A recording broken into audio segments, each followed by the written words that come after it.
नमस्कार मित्रों, eleven classes के यूट्यूब प्लेटफॉर्म पे आपका बहुत बहुत स्वागत है। मेरा नाम विवेक है। आइए हम वर्ष भर के करंट अफेयर्स की श्रृंखलाओं के साथ प्रतिदिन उपस्थित होते हैं। यह जो हमारी श्रृंखला है, यह आगामी चाहे पीसीएस प्री की परीक्षा हो, आरओ की परीक्षा हो, चाहे राजस्थान पीसीएस की परीक्षा हो, उत्तराखंड पीसीएस की परीक्षा हो, चाहे जितनी ऐसी परीक्षाएं हैं उन परीक्षाओं में करंट अफेयर्स का सेगमेंट पूछा जाता है। उसके लिहाज से इस कक्षा को फ्रेम किया गया है।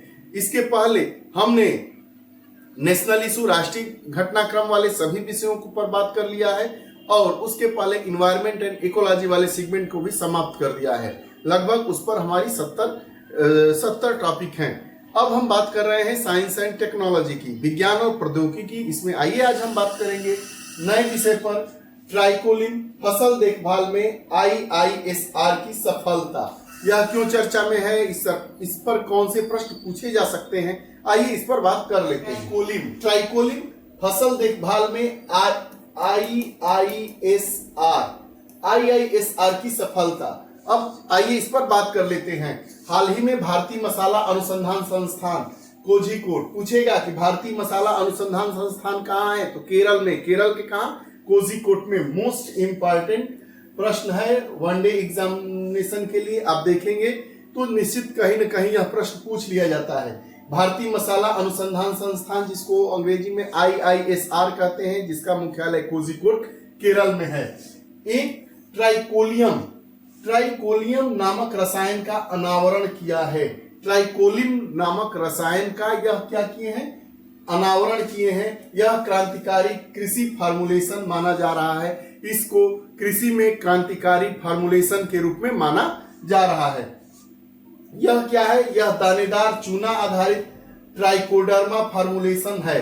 क्या है? यह चूना आधारित ट्राइकोडर्मा फार्मूलेशन है, जिसमें नींबू और ट्राइकोडर्मा होते हैं। नींबू और ट्राइकोडर्मा दोनों शक्तिशाली फंगल बायो कंट्रोल एजेंट के रूप में जाने जाते हैं। फंगल बायो कंट्रोल एजेंट के रूप में किसको किसको जाना जाता है? नींबू। आप देखते होंगे कि जब बाल में फंगस हो जाते हैं, रूसियां हो जाती हैं, तो कई लोग नींबू का इस्तेमाल करते हैं। लेकिन बहरहाल यह हम जानते हैं कि जो नींबू और ट्राइकोडर्मा क्या है, यह दो शक्तिशाली फंगल बायो कंट्रोल एजेंट के रूप में माने जाते हैं। यह मिट्टी से पैदा होने वाले रोग जनकों से निपटने के लिए एक सुविधाजनक दृष्टिकोण भी प्रदान करता है। आगे जो ट्राइकोडर्मा है, ट्राइकोडर्मा ने विभिन्न मिट्टी जनित पौधों को, रोग जनकों को समाप्त करने में प्रभावकारिता का प्रदर्शन किया है।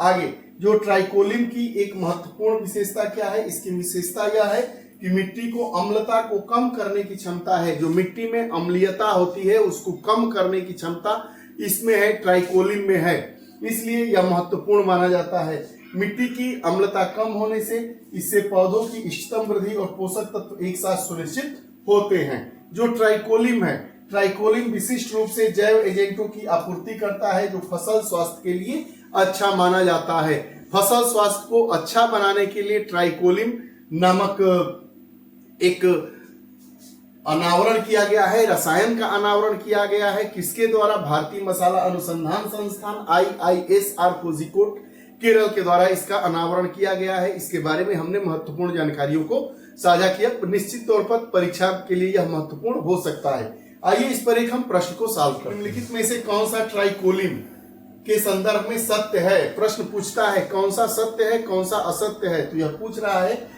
यह जो कथन दिए गए हैं उसमें ट्राइकोलिन के संदर्भ में कौन सा सत्य है। आइए पहले कथन की तरफ ध्यान देते हैं। तो यह फसल उत्पादन हेतु एक जैव कीटनाशक है, परंतु यह जैव उर्वरक नहीं माना जा सकता है। यह कथन क्या है हमारा? यह गलत है, यह कथन सही नहीं है। दूसरा, जो ट्राइकोलिन ने केवल मिट्टी की अम्लता को निष्क्रिय करता है, बल्कि मिट्टी की संरचना को भी अच्छा बनाता है। बिल्कुल सही। आइए देखते हैं प्रश्न में, जिसमें केवल 2 सही होगा वही बात करता है। तो हमारा ऑप्शन बी हुआ। हमने जाना ट्राइकोलिन क्या है। ट्राइकोलिन को IISR भारतीय मसाला अनुसंधान संस्थान कोझिकोड केरल के द्वारा इसको नए रसायन के रूप में अनावरित किया गया है। इसका क्या लाभ होगा, हमारी मिट्टी की उर्वरकता पर इसका क्या प्रभाव पड़ेगा, इन सभी पहलुओं को हमने जाना। आपको यह हमारा सेशन कैसा लगा कमेंट बॉक्स में जरूर बताइएगा। ऐसे ही कक्षाओं के साथ हम प्रतिदिन उपस्थित होते रहते हैं। बहुत बहुत धन्यवाद।